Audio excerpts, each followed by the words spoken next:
அஸ்ஸலாமு அலைக்கும் வரஹ்மத்துல்லாஹி வபரகாத்துஹு. பிஸ்மில்லாஹ் அல்ஹம்துலில்லாஹ்.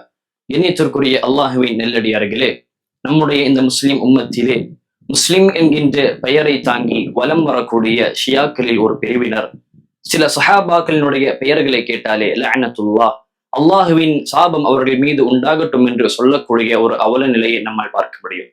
இது மிகப்பெரிய பாவமாக இருந்து கொண்டிருக்கிறது. காரணம், அந்த சஹாபாக்களை பற்றி அல்லாஹ் ரப்பல் ஆலமீன் குர்ஆனில் கூறும் பொழுது அல்லாஹுவும் அவர்களை பொருந்திக் கொண்டனர், அவர்களும் அல்லாஹுவை பொருந்திக் கொண்டார்கள் என்பதாக அல்லாஹ் கூறுகிறான்.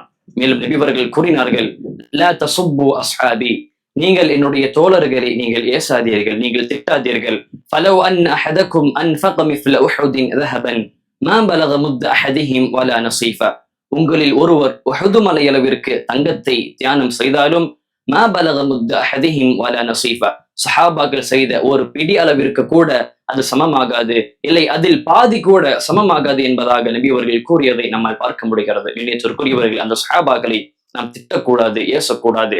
சஹாபாக்கள் குர்ஆனை, இந்த மார்க்கத்தை எந்த அடிப்படையில் புரிந்தார்களோ அதன் அடிப்படையில் நாமும் புரிந்து நம்முடைய வாழ்க்கையை நாம் கடந்து செல்ல வேண்டும்.